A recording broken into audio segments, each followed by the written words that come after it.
Da-da-da-da-da, pa. Da-da-da-da-da, pa.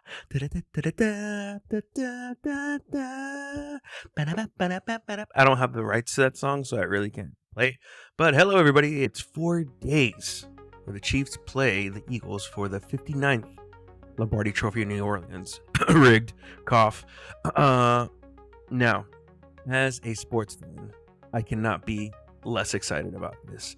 So here's a list of things that I'm more excited for than the Chiefs and the Eagles. I'm more excited to find out who wins the finals of The Voice Azerbaijan. Number 4 thing I'm more excited for, that my apartments are getting new digital locks in the laundry room. That's pretty exciting. I'm getting blood work done next week. That's super exciting. The number 2 thing I'm more excited for is I got a new brand of soy milk and I'm trying it out. The other brand was discontinued by Walmart, so I'm trying a different brands out. So I'm really excited about that. And the number 1 thing I'm more excited for than the Chiefs and Eagles in the Super Bowl is literally anything. It's literally anything. I can't emphasize how much I do not care about this. Like, if this wasn't a family tradition, I would not be watching this because I don't care. Now, I don't know if I can even say Super Bowl. I'm not making any money off of this, but all rights reserved to them. So I did take a poll of all the people that I've had on the show and guests that I will have on the show eventually about who they think will win the Super Bowl, who they're going for. So let's go down with most of these people. I would say are Chiefs fans, or at least they're going for the Chiefs in the Super Bowl. So Zuli, her episode is coming in 2 weeks. She's going for the Chiefs. My Gen Z friend Jose said that he's going for the Chiefs. Mahomes is too OP. My friends TK and Priscilla are both going for the Chiefs. Priscilla said Chiefs because of Taylor Swift and all that stuff. TK also said I'm going for the Taylor Swift team for the Chiefs. My mom and my dad and my brother-in-law, I know they're going for the Chiefs. My mom loves Patrick Mahomes and she calls him pelos de broccoli. Maggie, who has another episode coming out soon, said probably the Chiefs. And then I asked her about the wee baby Abby, and she said Abby doesn't care. So I guess she's neutral. If anything, Abby will be there for the food, for sure. Now, on the Eagles side, let's see. Tony is going for the Eagles out of spite for the Cowboys. He knows I'm a Cowboys fan, so how dare you, sir?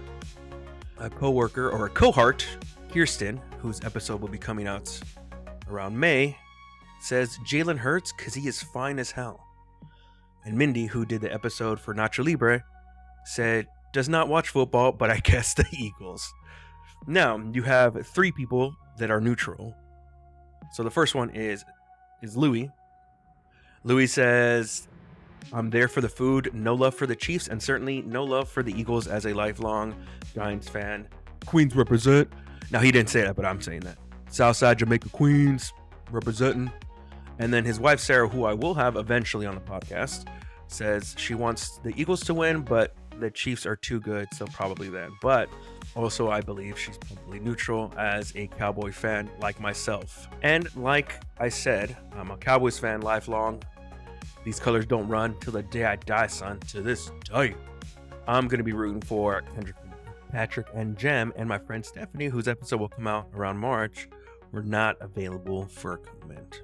And finally, my friend Jacob, whose episode will come out in about a month, said that he thought the Chiefs and the Dolphins were going to be in the Super Bowl, so I don't think he'll be watching the game.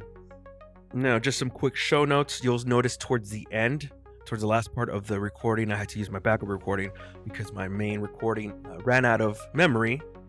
So I would say about the last 5 minutes is with my backup recorder. But other than that, guys, thank you so much for listening to this episode. Thank you so much for telling your friends and your family and for sharing the podcast. Thank you for liking and subscribing. It does really help out. Also, check out the podcast on all the streaming services, Movie Boarding with Kingston Hannibal. And you can also find the podcast on all the socials. Search for Kingston Hannibal.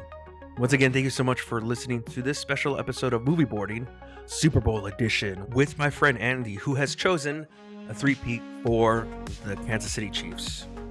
On this episode, we will be discussing the 2004 Texas football film Friday Night Lights, starring, and listen to this, guys, this is an amazing cast, starring Amber Heard apparently is in this movie, Connie Britton, which I believe she also plays the same character in the show Friday Night Lights, Tim McGraw, Jay Hernandez, Garrett Hudlin, Derek Luke, Lucas Black, and Billy Bob Thornton.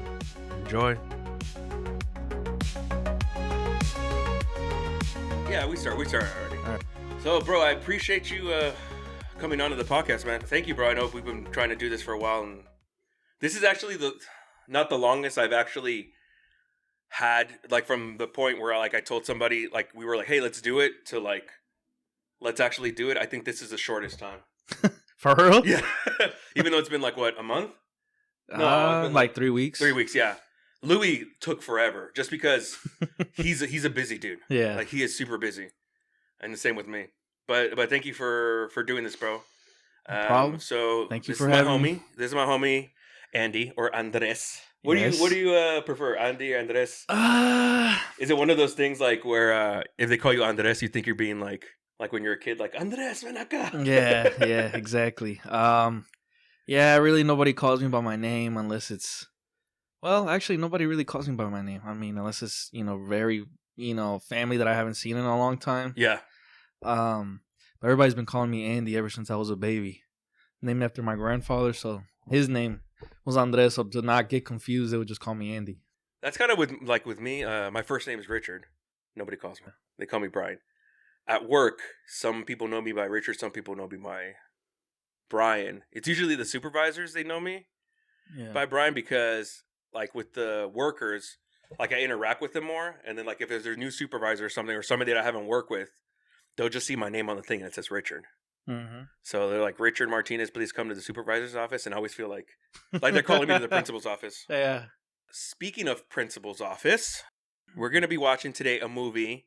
Most of the setting is in a high school. Mm-hmm. Now, most of it is about football. So, but the movie we're going to watch, we talked about it yesterday. Yeah. But the movie is Friday Night Lights. Okay. Have you seen this movie? I've never seen it. I've seen it through Netflix or whatever, but I've never actually seen it. If that makes sense. You've seen like the cover or whatever. Yeah. Do you know there's also a show called Friday Night Lights? Yeah, I heard about that too. It's confusing to me, so I never really, got into it or whatever. But so we met when we went to New York.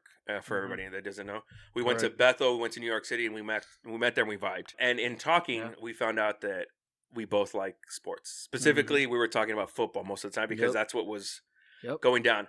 And me and Louis have the same, what can I say? We're going through the same trauma that all our teams stink. Now, Louis is the Giants. Mine is most famously the Dallas Cowboys. America's team. Tell everybody what your team is. The Chicago Bears. The Bears. Yep, the Bears. So you are from Chi-Town, right? Yeah, from the city, yeah. Born, how long were you there? I was raised until 8, and then I came to Tennessee, Spring Hill. So do you identify as a Chicagoan? I mean, I kind of,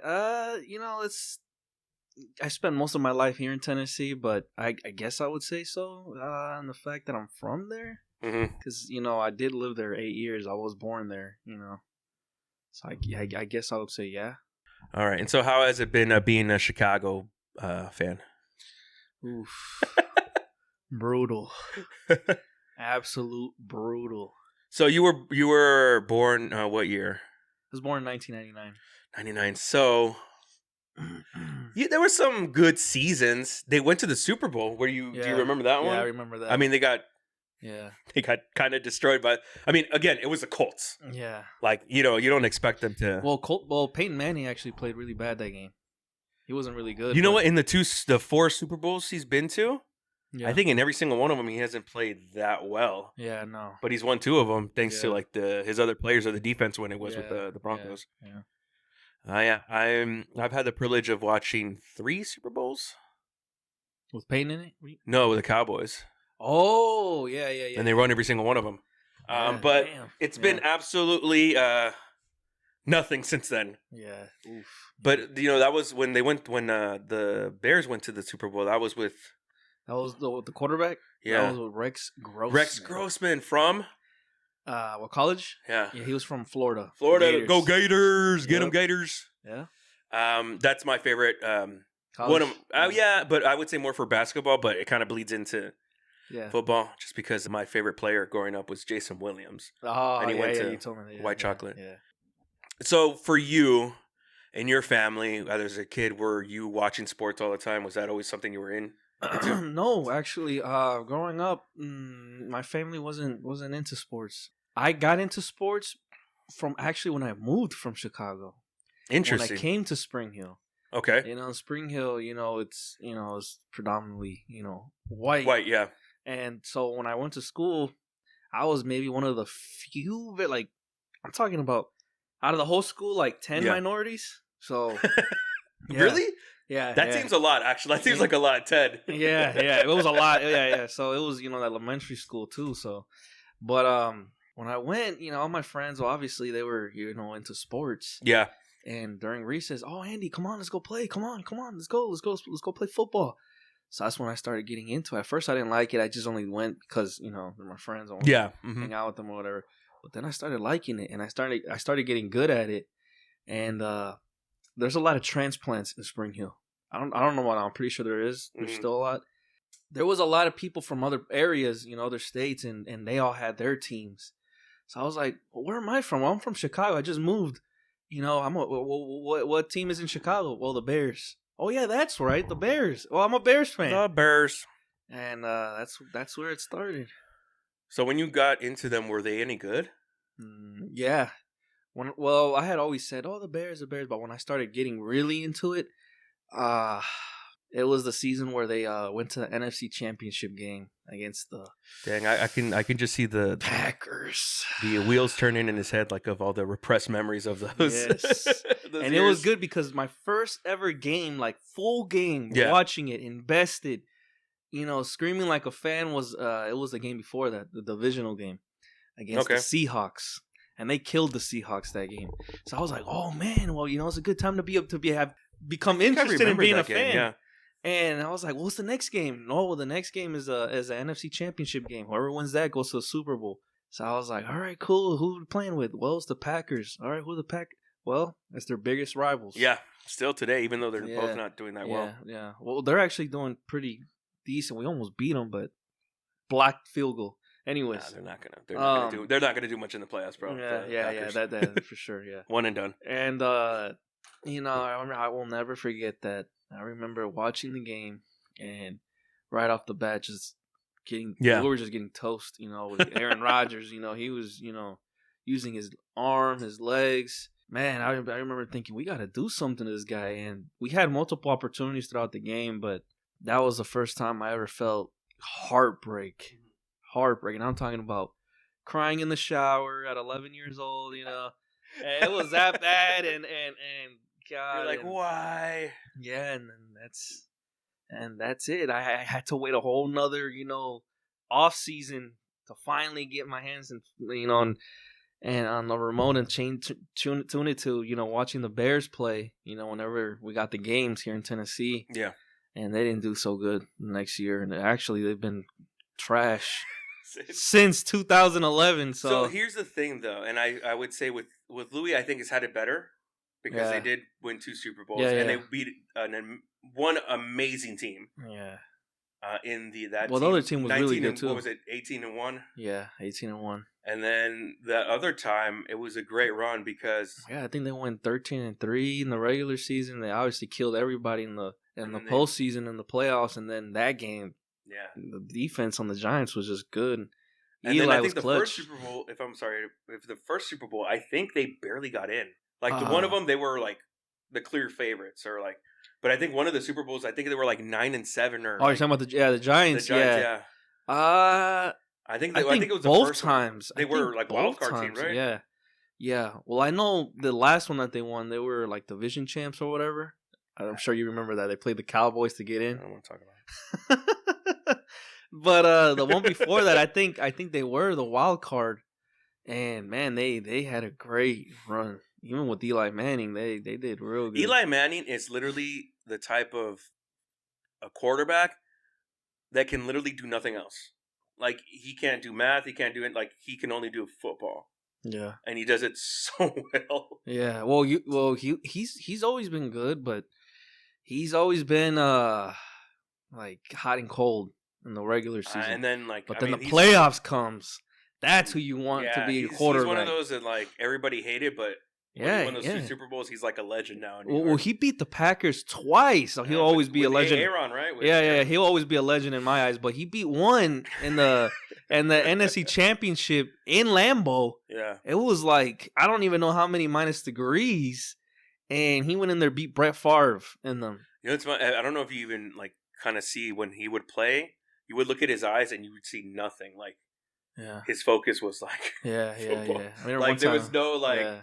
Like he probably won't even remember his like birthday or like his like pin number. Yeah, well I remember one time he got hit in the face. He was just like and he just stayed blank stare. Put up an image on the screen now. Yeah. So me as a Cowboys and my trauma is that they had an amazing run. Then the owner fired this amazing coach because everybody was giving him the credit. Yeah, and he's like, no, I wanted it. So he hired a yes man. They won a Super Bowl with him. Was it Barry Switzer? Barry Switzer, but they won a Super Bowl only because they had an amazing team. Yeah, that's what Troy Aikman said. Yeah, they could have won at least 2 more. I think. Yeah. I honestly think. Oh, yeah. Probably not back to back. They could have won maybe even more than that. Because, man, Jimmy Johnson was an amazing coach. He knew how to get the best out of them. And then Barry Switzer was just saying yes to whatever. And that's after that, I think they kind of like departed. And then just 30 years of just like thinking that they're going to win. Like sometimes they were like the favorites in the beginning of the season and then just like.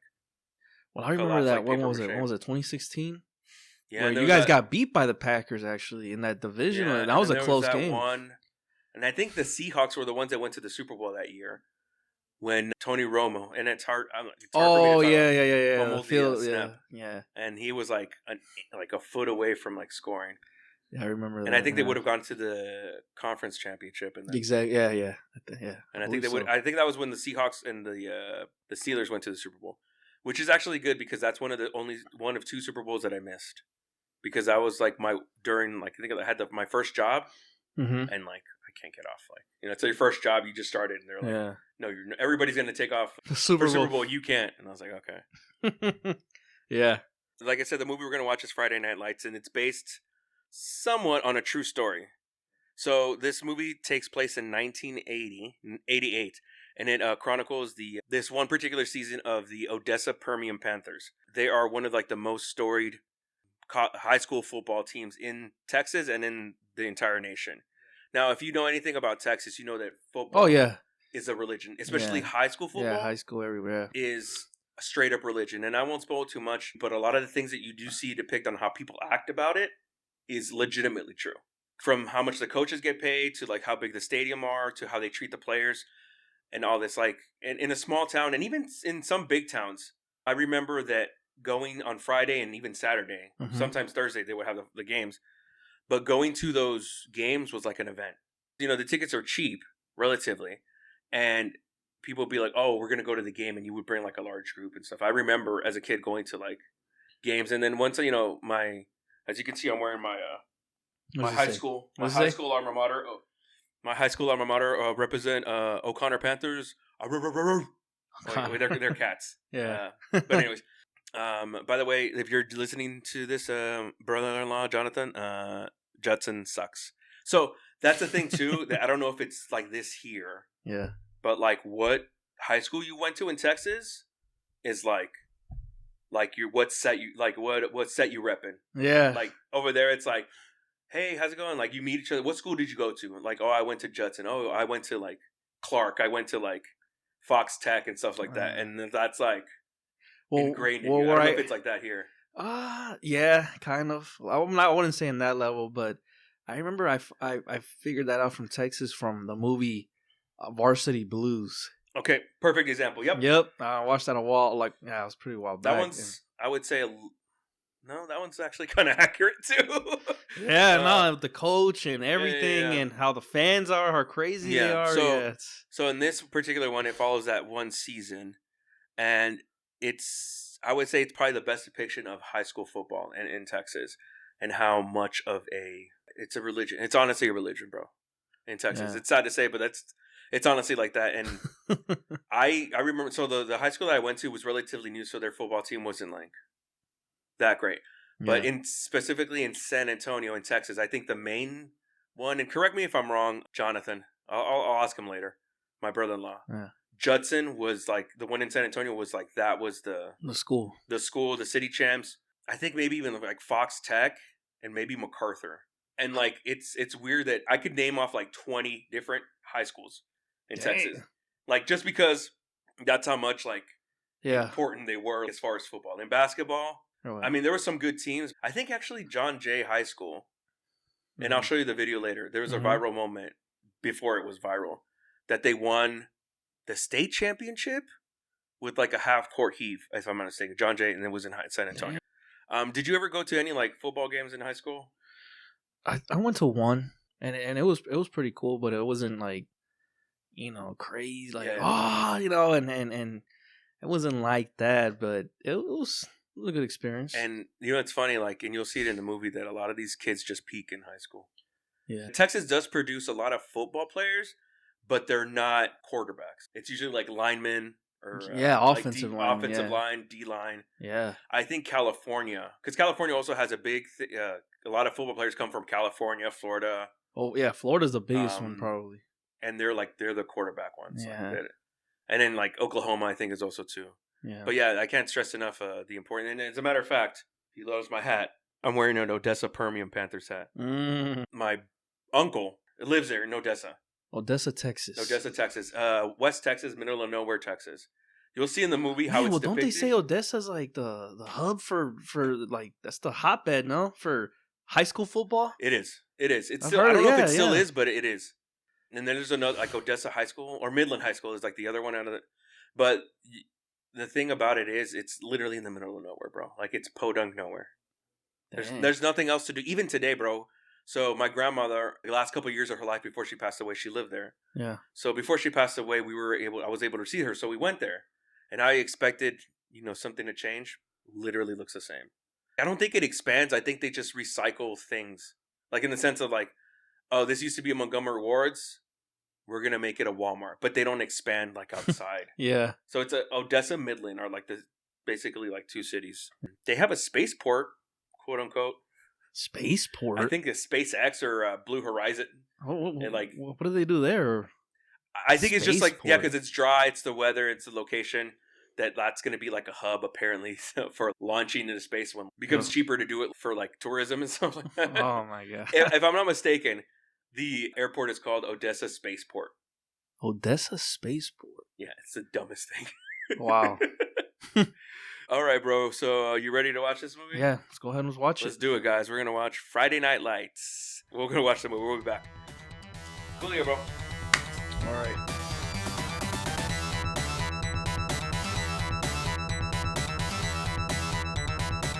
Alrighty then, Andy. Lesson to be learned: just because you're the best doesn't mean you always win.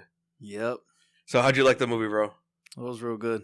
It's pretty intense, huh? Yeah, it was really good. Yeah, yeah. They made it overly dramatic, but I don't know if that's how it really went down. Because you know how sometimes they over exaggerate movies and from what it really happened. But if that really did happen, then man. So I was actually talking to Pao about this. I'm going to look it up right now. But I think that the game that they were depicting in the movie was the championship game. Mm-hmm. But I think they lost in the semifinals that year to Dallas Carter, if I'm not mistaken. So they like made it seem like it was a championship. Yeah. I mean, it makes it more dramatic if they lose in the championship than in the semifinals. Real quick, we'll go over a little stuff about the movie. Okay.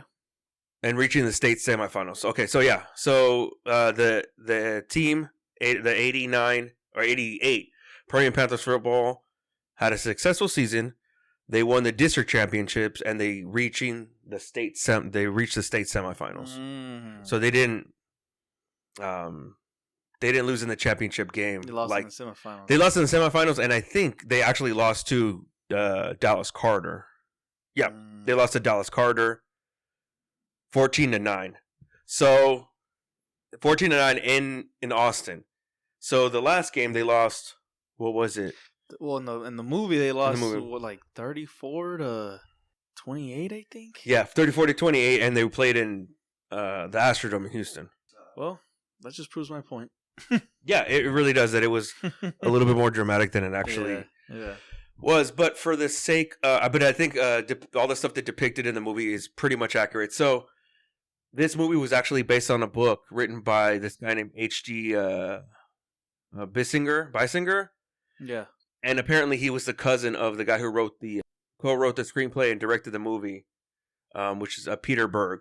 Some of the movie, he's an actor, and also he does a lot of movies. So the movie stars Billy Bob Thornton as the main coach. Mm-hmm. Tokyo Drift's own Lucas Black. Yeah. As what was his name?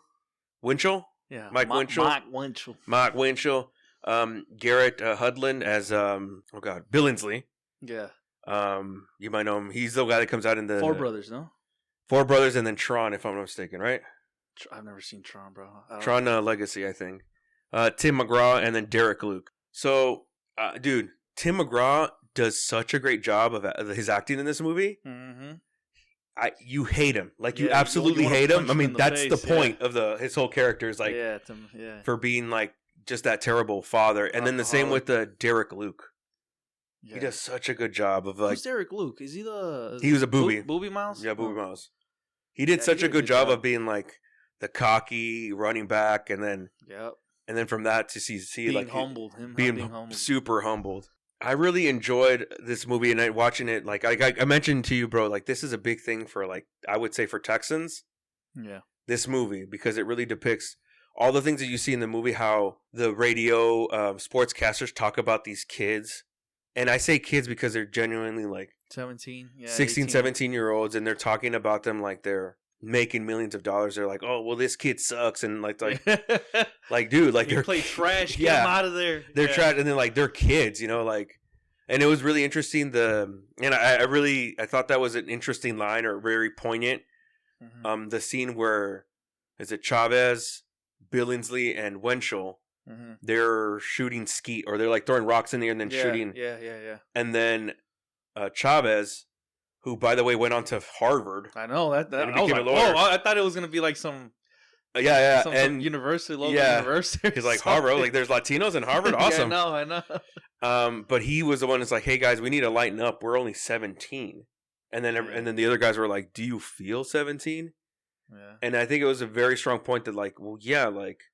They are kids, but that's not how they're treated. Yeah, they even said it. I think it was Lucas Black said, "No, I don't feel 17." Yeah, he's like, "I don't feel 17." Yeah, and it's pretty crazy. Like all the stuff with the boosters and the friends. That's how really like people treat these kids. What were some things that you like enjoyed about this movie, or what were some things that surprised you of how? Now again, you said this like this was an exaggerated version of what really happens, but all of this stuff does happen. Yeah, just not maybe to that degree. Like what really like. Stuck out or like shocked you about like how Texas football is run? Man, well, honestly, I kind of already had an idea because of the Varsity Blues. Uh-huh. That's that one, you know, that kind of like, whoa, is it really like that? And looked more into it, and that's how it is. That's how Texas football is. We were talking about this earlier, that even though this school is like a really storied high school, I think they won like 6 or 7 state championships. They don't produce. Yeah, I know. A lot of NFL players. So I looked it up, and the only one I could find was Roy Williams from the Cowboys. And he wasn't even in that area. He got drafted. Roy Williams got drafted in 2004. So he was long gone from that era. Yeah. And he was drafted in the first round. He was really good. He was really high. In the NFL, he wasn't good. Well, he wasn't that good. But I think when he went to the Cowboys, he was not too bad. No, I think he was drafted by the Cowboys. Oh, he played with the Bears too, bro? Yeah, he played. Yeah, but he didn't do anything. Yeah, he didn't do anything. No? On the Bears, nah. Ah, man. So the main story follows the year of football for this particular team. In the movie, they say it's the second year of Coach Gaines. Yeah. And you see all the pressure that he has of like all the boosters and all the people that are basically like, you better win. And he's like, or what? He's like, well, it's better if you win. Yeah. No, I mean, because he was kind of like, okay, they keep, coming up to me. They keep talking to me a certain way. And he was just like, or what? They like with him and his family. Or what? Like you keep coming up to me, you know, and talking to me in some certain way, like almost, you know, indicating that, yeah, if you don't win, we're gonna do something bad to you. So that's what he's like, or what? Like, well, you might not want to know. Basically, I was like, well, that's real subtle. And this is very awkward or very not the truest form of football in the sense of like building your team around one player. And I know that like all the offense runs through the quarterback, but I think you can get away with it in basketball. You can probably get away with it in football. I mean, and I'm not in football, in baseball. Yeah. But I think in football, you can't get away with it just running through one person. Like, I know that, you know, like the greats, we're thinking about like right now, like Pat Mahomes or Tom Brady. They were obviously the outstanding, like the standout player of that team, but they built around him, not through him. You know what I mean? Like, Tom Brady still needed all the other people and the defense to win. Well, I'll tell you this. I will tell you this. It takes very, and I mean very good football players to actually be able to, you know, because with Patrick Mahomes, the thing is that he has Andy Reid. He has a coach. He has an amazing coach. So last year when they won the Super Bowl, he had no weapons. Nope. He had no wide receivers. He had no. The offensive line was pretty decent. It was good. It held up on it. He had but Kelsey. That's about it. But yeah, just Kelsey. That's it. That's all he had. You know, and he had a very good defense. Yeah, I will. Yeah, you're right on that. You need to have a really good defense too to be able to. So have a good defense and just have a good quarterback, good offensive line. And you see that in this movie they depict that, well, everything ran through Booby, and then when he got hurt, that was it. Like they had nothing else. The quarterback was. I mean, I'm not trying to trash anybody, but you know, you saw the passes in the movie. I mean, I don't know if that's how he would pass in real life, but yeah, I don't know, man. That's, you know, it's not gonna cut it. Yeah, nah. But in NFL, you need a quarterback. And you see that when he gets injured, like immediately you're like, oh, like your mind goes to like ACL tear. Yep. And it did end up being an ACL tear. They try to cover it up, and they trying to because this kid, it was his last year. He was a senior. So, and you saw, I don't know if you saw the letters that he was getting from like USC, UCLA, and all that stuff. Mm-hmm. But also, we were talking about that this kid just focused so much on football. I don't know, the way they depicted him in the movie, he seemed like he wasn't that smart, like on anything other than football. Like basically like an Eli Manning that like knew nothing else other than football. Yeah. Because he was like, what's that word? And he's like, distinguished. Yeah, exactly. And he's like, is an MRI going to fix my knee? Well, that's the thing is that people don't make, you know, they don't have a plan B. No. Especially when it comes to he did not have a plan B. Athletes, it's just, oh, you know, I'm going to make millions because you make millions quick and young. Mm-hmm. If you're really, you know, if you're a really good athlete, you know, baseball, you know, basketball, football, that they don't think about anything else, but you know, they don't think about what if an injury happens, car crash, anything. Mm-hmm. You know, what is my backup plan? And then, well, you see what happened to him. And this is a little bit different, especially in high school, from college and especially the pros. In the NFL, it might be different, but in general, in the pros, if you get hurt, well, you still got that money. Yeah. You know what I mean? Yeah. And in college, I would say, well, at least you know you can finish out your school and get a degree and something like that. Exactly. Yeah. In high school, it's like you're done. Like your dreams of going to college are done. Your dreams are going. They're gonna pull. I mean, you can still go, but I mean, you either have to be really smart or, you know, you just have to be rich. You know, and the first thing you saw was the practice. The scene in the movie is them at practice, and his uncle's trying to hype up all the scouts and stuff like that, And I really thought the way they depicted his uncle, when I remember seeing it, and then I saw it again yesterday for a refresher, that he was just doing it to like, for himself, also to kind of living vicariously through his kid or through his nephew. Yeah. But then at the end, where you see them like in the car crying together, I kind of got a sense of like, oh, like he really cared for this person and like, in the way he of still loves him, period. He still loves him, period. Because he's like, what am I going to do without football? And like, his uncle was like, don't worry about it. We'll figure something out. And he's like, oh, you said we were going to be in the pros. And he's like, no, like we'll figure something out. And you see the genuineness of his love for his kid. Yeah, regardless, it didn't go away. Mm-hmm. Just because he's not going to go to the NFL no more. Yeah. Or college, my bad. But college to NFL. Yeah, basically. And he was like, that was his only like plan. Like you were saying, that's all that he had. Mm-hmm. And when I was watching this, I was like, oh, like playing rural football in Texas for these kids is like trying to be a rapper from the hood. It's like the only way you can get out of your situation, or the only way that people think you can get out of your situation. Yeah.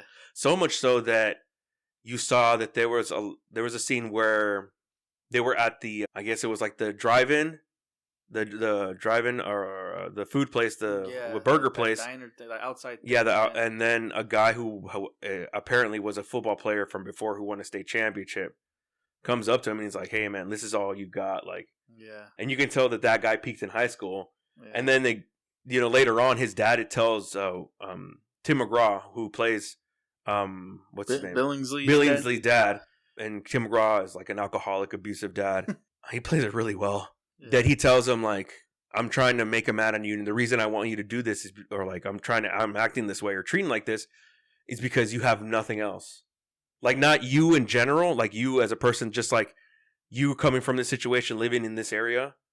This is all we have. Yeah, make memories. Yeah, and I think he was also speaking about himself, because his dad he won a championship state, and he peaked in high school. Yeah, that was it. Yeah, and it's like, well, this is all we have. Like, nothing else. Yeah, nothing's gonna come out of this, and you're obviously not gonna, go to any D1, college, and and then go to NFL, So. Like legitimately, this was like the rural Texas version of like the hood. Like, I got to make it in the rap game to get out of this.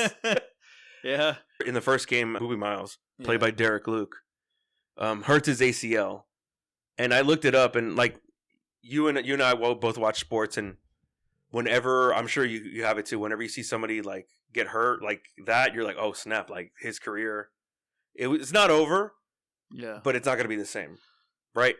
Now today. Mm-hmm.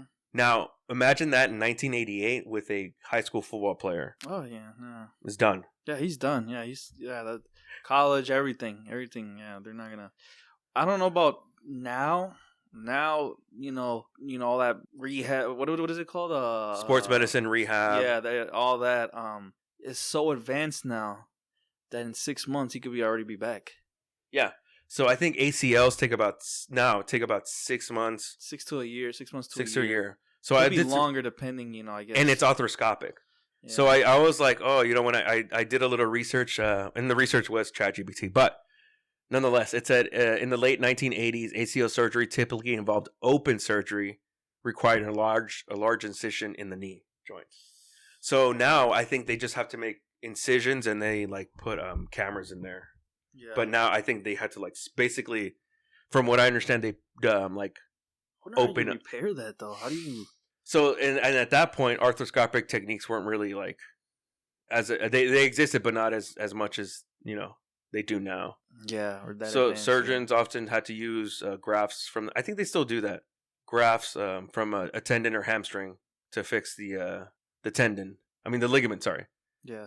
Or I think they get them from cadavers, and you see, that's also the thing too that like he lied to himself, Boobie. His uncle kind of lied a little bit. Even the coach kind of like was like, no, he's good. Yeah. They put him back in for the biggest game, and the first tore play, it up even more. Yeah. He couldn't move laterally because I think your ACL is what helps you move laterally, especially if you're running back trying to cut and like juke and try to be quick. Yeah, nah. You're not gonna have that movement. Yeah, nah, and it was a slight tear, I think they said in the movie, and then when he ended up getting hit again, I'm pretty sure just full tear ACL. And you're never gonna be the same. No, and even today, bro, you're not gonna be the same. Yeah. I mean, I've seen some players like this was back in 2015. Yeah, Todd Gurley. I don't know if you ever heard of him. Yeah, from the Rams. He was drafted, I think, with a torn ACL, number 10. Yeah. There's been a couple like that. And he, he came back, beast mode. And then later down the years, I forgot what it was. It wasn't the ACL again. It was something else that. It didn't. He wasn't the same anymore. So that's kind of tricky, I guess. If you keep, jacking up your leg, anywhere in your leg, I guess. Yeah. No matter what it is, you'll just. Willis McGahee was another one. Who's a running back. I think he played Ravens, for I think. Ravens and then the Bills. I remember watching. So he hurt himself in the championship game with Miami, and I don't remember who Who else? He was drafted in the first round too. No? And he got drafted. He got injured in that game, in the championship game, and he got taken out. And then I think it was one of those situations like he probably could have come back in, but they were like, because he still had to get drafted. And I mean, yeah, and then on top of that, you get drafted, you sit out your first year, maybe even the second. It's kind of like an investment. Is that what Gurley did? No, he came back? I think he. I don't know if he played his rookie season. But he came back quick, and he was a beast. I remember that, but wasn't a lot of years. He was in the league. Period. I think the last team he played for was the Falcons, and that was like when he was 27 years old. So yeah. Well, I mean, running backs in the NFL don't really last too long. Yeah, no. They do the harder. They do the hardest work, and they get paid the least. I know. Yeah. Zeke Elliott. I mean, come on, bro. Like, he was amazing, and then whatever. But did he ever get injured? I think it's just wear and tear, bro. I really do. Yeah. I mean, if you look at someone like he was eating a lot, huh? Yeah. If you look at like overweight. If you look at someone like from the Oilers, Earl Campbell. Oh yeah. Beast. I don't know if you've ever seen interviews with him now. Like, he can barely walk, dude. Like, because his knees are just jacked up. Like, wide receivers, QB, like especially like wide receivers, you go around people. Yeah. But wide receivers, you go through. No, running them. back, you're going through the trenches. Yeah, I'm sorry. Running backs, you go right through them. Yeah, right through linemen, right, your own linemen. Defensive and. Yeah, no, thank you. Yeah, that's a lot of. So in the beginning of the movie, they were talking about that, like in '88, like the coach was getting paid $60K. I know, right? So and then they're like, oh, they get to play more than the principal. Nowadays, I looked it up. The higher paying coaches get paid $150. More than I think they're, if I'm not mistaken, in some states they're like some of the highest paid government employees. For real? Yeah. The football coaches in Texas? The football coaches, yeah. Dang. Like for the government, because they're technically part of the government. Yeah. Yeah. So that's how much they get paid. The stadiums are really big. So like from the small ones, I would say like 10,000. Yeah. And then the bigger ones would be like 12 to 18,000 for a high school football stadium. That's crazy. And if I'm not mistaken, I know that they play regularly in San Antonio. They play at the Alamo Dome, like a dome that's made for professional football. But they don't. They don't have. They don't have like all the seats available. But I think it's like a little bit less than like 30. So I would say like 25,000. Is that where UTSA plays? Yep, that's where they play college. Yeah, and I think they play the state championship there sometimes. In that stadium. That stadium was built in the efforts to get a football team into San Antonio. So they built it without having a football team. Wow. But they never got one. Hopeful to get one, but I doubt that there's going to be another team in Texas. Nah, yeah, I don't because of Jerry Jones. Yeah. As far as football. The Texans now. Yeah. I mean those were that team was kind of somewhat there before. I mean, the Oilers were there, and then the Texans. So I think that was kind of like, well, they were already having a team. The Oilers went to Tennessee. Yeah, no. Then they were the and then Tennessee. They didn't have any team, and then the Oilers became the Tennessee Oilers, if I'm not mistaken, for like a year. Then they changed it to the Titans. Yeah, it's really sad to see how people put so much pressure on these literal children. Yeah, and it's like, just let them. I mean, I know that. Well, I mean, it's like you said, they don't got nothing in that town. I mean, so that's all they look forward to. Yeah. And it's football in Texas, like you said, is a religion. So, I mean. It's like watching all those shows, like, was it Friday Night Tykes and like. Yeah, I mean, I'm not giving them excuses, but I mean, for them to be talking about 17, 16-year-olds like that, but. I think it's super messed up, bro. By the way, I love a good montage. I love montages of them like just winning all the games, and they lose their best player, and then they lose the next game, and then they're like in the movie they win their first game, but in that game they lose Booby. Yeah. In the second game they lose, and then they're literally talking on the sports radio like, "Oh, should we fire the coach?" It's like they lost one game, guys. Yeah, they want intense. Pure perfection. They want pure perfection. Yeah. Well, I mean, I think anybody as a fan, you don't ever want your team to lose, but no. But then there's also over exaggerating and take it to that level. It gets delusional. It really does get delusional. It's like you really expect them to win.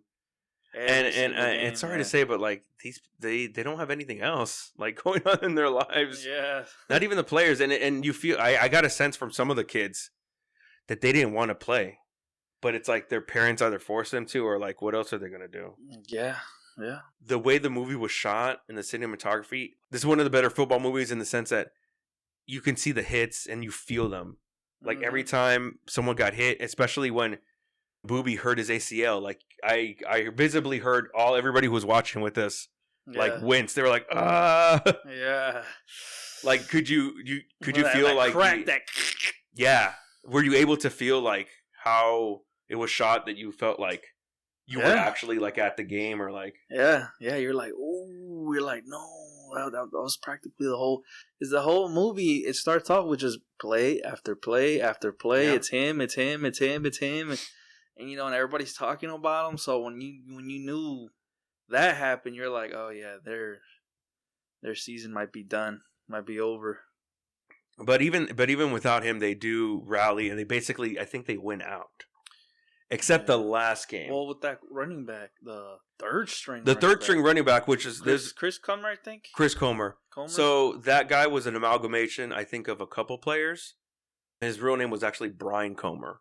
I think they changed some of the names. Oh. But it did say that the next year, they won.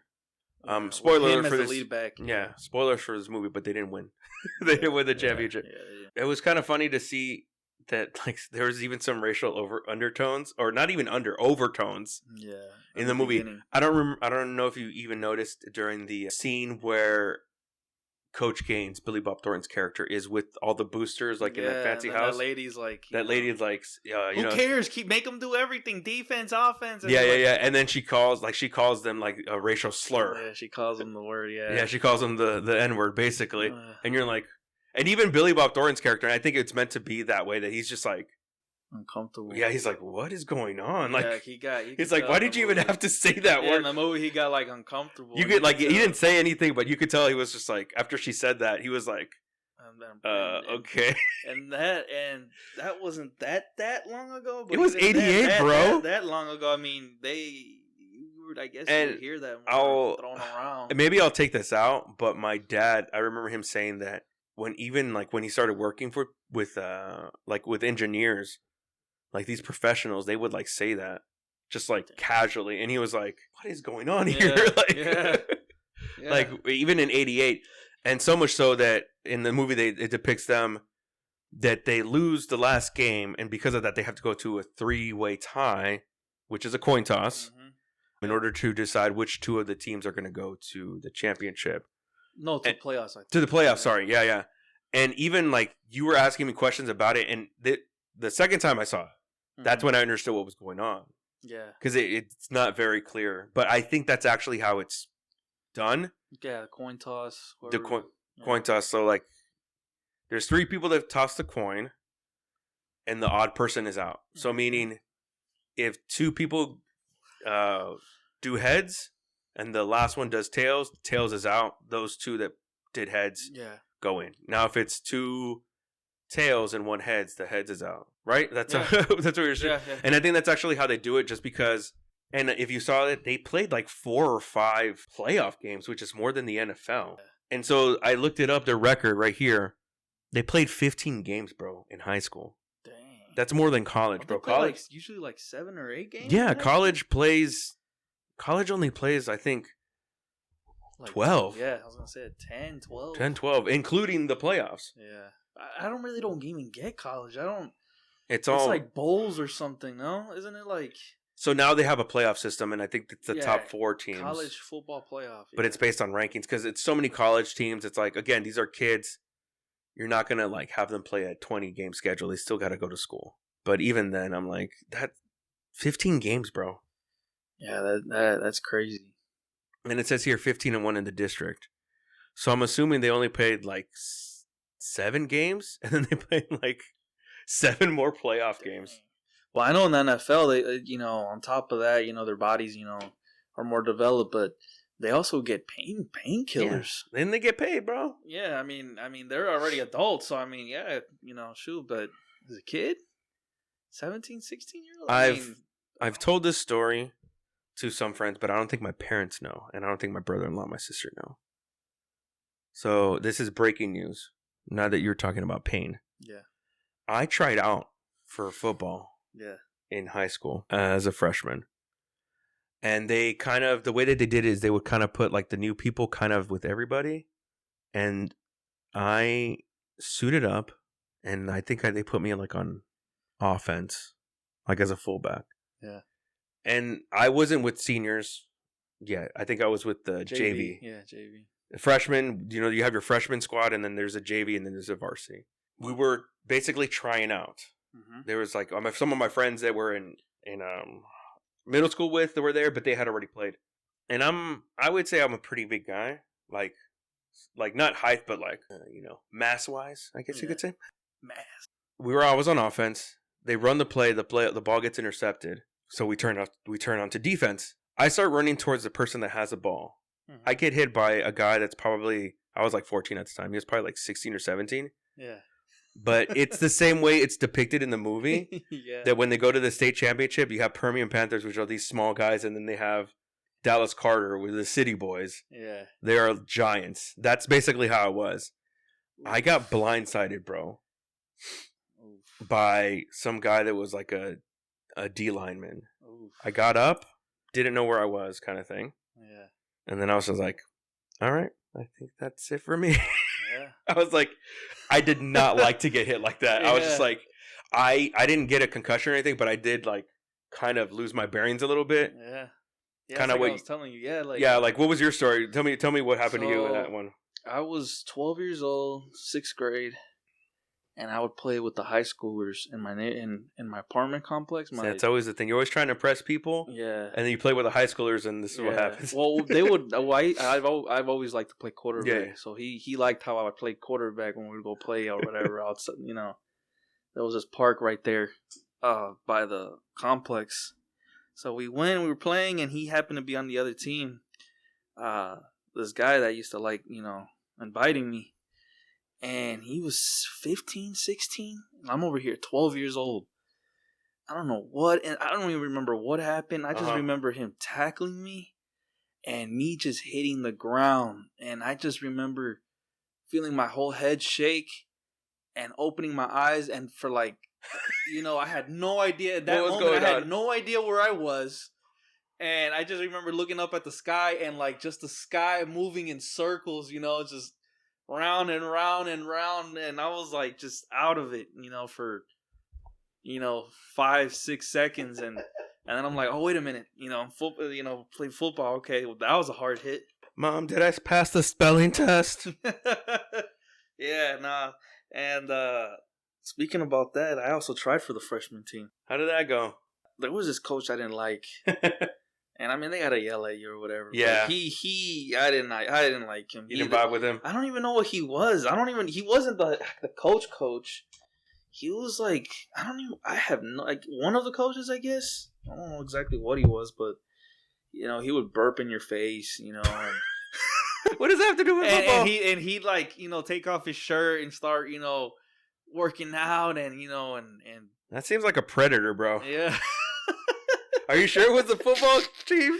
Yeah. Okay. It was the football. I was there, but I said, like, he would just try to, like, I guess, scare us or whatever. He was like, hey, guys, hit the showers. Yeah, and like, nah, he would just start, start lifting weights there, take off his shirt, burp in our face, and I was just like, nah, I'm done. But, yeah, I was ready to play. But. All right, so finally in the game, they get to the state championship. The whole season they've been saying that the Panthers are small. And it did make it seem in that particular instance, you were saying, I thought they were the best. But it did make it seem in that particular instance that the Dallas Carter was the best. The better team. Yeah. And it was literally like you saw that they were playing against like grown men. Like these weren't 17-year-olds. These were grown men. Yeah. Yeah, some big boys. And you saw a complete difference. Like in the movie, it makes it seem a lot closer than I think it actually was. But you see that Chavez, played by Jay Hernandez, he's I think he was a strong safety or the the strong safety, yeah. in the games leading up to that, they make it seem like he is their best player at that point. Yeah. On defense, and in this particular game, he is just getting tossed. Yeah. Around like a rag doll. Yeah. Yeah. Did you notice a stark difference? Like once they played them. Yeah. He was getting lit up. And the coach was yelling at him too. Like he needed to get his head in the game. Yeah, dude, come on, like get with it. I think that particular scene was like 30 minutes long, dude. The last game, the last game was like 30 minutes long. Yeah. It didn't seem that long to me, like because you were completely entertained in the movie. Yeah, like you were in it. I don't know if you felt that way too. Yeah. It's almost like when you're really entertained, it's like you don't want it to end, and then that's when it just goes so quick. And even then, we were saying like even the cheerleaders seem different from that's going on. It's like the Permian ones were like rah rah go team, and then like the other ones were like, like cotton candy sweet to go. Let me see that Tootsie Roll. Like even the way that they were dancing was like super provocative and stuff. But they do end up losing the game. You could really feel the heartbreak. But the way that they made it seem, it's like the coach was saying, my version of perfect is basically you give it your all, you can't give any more, and you leave it basically all out on the field, right? And that is, and I'm paraphrasing, but that was his version of perfect. And in the movie, they did depict it like that these kids give everything they had.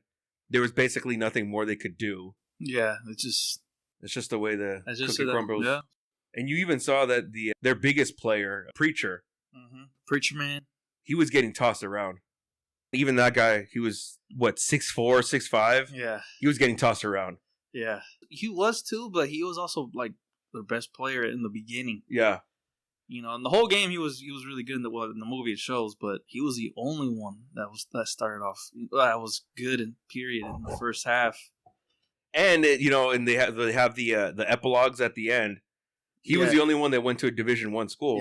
Yeah. But he didn't go to the NFL, like we said. This particular school doesn't produce NFL players, really. And if they do, it's like linebackers and like O linemen and stuff like that. Yeah. So in the epilogue, it shows that he went to D1. It didn't say what school he went to. It just said D1. He was the only one to play D1. Yeah. Booby went to junior college, but then didn't do anything with that. Yeah. Winchell, he played for Baylor. I know. I thought that was a D1 school. Okay. Oh no, because it says he's the only. Preacher or Christian is the only one that got a scholarship. That's what it was.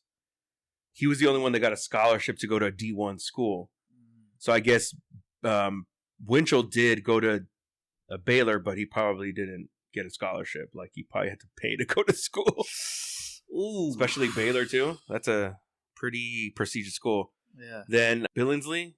He didn't do anything. I don't think he went to college. I think he just stayed there in Texas and just became a salesman, I think. Insurance salesman? Yeah, something like that. Basically. And Chavez was the one that did big, Harvard, bro. And then what? A lawyer. And then became a lawyer in Odessa. That's my other thing, though. It's like, why would you go back to Odessa? Yeah. And did you see in the beginning of the movie? Where it shows all the storefronts, closed, went to see the game, closed, went to see the game. It got to one at the end for a split second, and it said Chavez Law Firm. Oh, I didn't even notice that. And it said, gone, went to see the game. Oh, so maybe that's like what is it, like an Easter egg? Oh, yeah. Dude, I didn't even notice that. Yeah. That's a good eye. Oh, it has Easter egg. That's pretty funny. I have an uncle that lives in Odessa. I still have no reason to go. Not that I don't want to see him, but if... Shout out to my uncle Hugo and my tia Maribel. But if we were gonna see them, we would just meet in San Antonio, not Odessa. The only reason I went that one time is because my grandma passed away, or was on on the verge, yeah. Which it was cool. I was able to see my grandma before she passed. But I was gonna say next time I go there, I'll like check it out. But I'm like, I'm never gonna go there. Yeah. The way that they depicted Odessa, bro, that's exactly how it is. Like it's a small town. Even I think now, dude, I don't think they have like a huge population of Odessa, Texas. And I'm sorry, I'm bagging on Odessa, but that is a lie. 100K? What? That is a lie. Dang, that's That is a bold-faced lie. No way. Population, but no way that's a population. That's a pretty decent population. So I would say like they always kind of combine Midland and Odessa. It would be like saying Nashville and Murfreesboro. No way, bro. That is a lie. It says here that Midland is 130K and Odessa is 115K. For a small town to have 100,000? And I think even now there's still a rivalry between, was it Midland Lee and Odessa Permian Panthers? Yeah. But all in all, bro, did you like this movie? Was it? Do you think it was a good depiction of football? Yeah, it was a good movie. Obviously a little bit over dramatic, but it was really good. What are some of your favorite football movies? Well, the top one was definitely, and it's been a while that I've seen it, but Varsity Blues was the main one. The main one. That's a really good movie.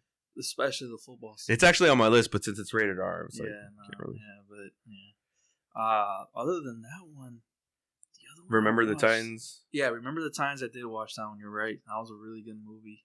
The other one I recommended to you, which was another rated R movie, and I didn't mean to put it. Any Given Sunday, huh? Any Given Sunday. That's and it's a not Stanley Kubrick, Oliver Stone movie, and it stars Al Pacino and LL Cool J. Yeah. Jamie Foxx, Dennis Quaid. And I think Lawrence Taylor comes out in it, if I'm not mistaken. LT. He does? I think so, yeah. I did see that movie, but I never finished watching it. I got more than halfway, and that was a long time ago. And from what I had watched, from that movie, I did like that one a lot too. Oh, the one I suggested to you was Necessary Roughness. Oh, with Sinbad. Yeah, so you have seen that movie. Yeah, I did see that a long time ago too. And that's another Texas. That's literally a Texas football movie, but it's like college. College, yeah. Yeah. With Rob Schneider. The guy from what's that movie? The guy from Quantum Leap. I forget what his name is. Scott Bakula. And then Kathy. The model, Kathy Ireland. The model. The Waterboy's another good one. Oh yeah. It's like it is a football movie, but it's like I don't consider it more of a comedy. Yeah, it's more like comedy. And then the other one that we were talking about when we were in New York that I said I didn't see, but then I was like, oh no, I've seen that one. The other Adam Sandler one, The Longest Yard. Oh yeah, that's another good one too. That one's a really good one. And then there's like an OG version of it with he comes out in it. Burt Reynolds. Yeah, R.I.P. He comes out in the second one. Yeah, that one was a really good one too. And then they, eventually the Odessa does win the next year. Yeah, with Comer. Said they went undefeated. They went undefeated and they won with Comer, and he proved himself as a QB.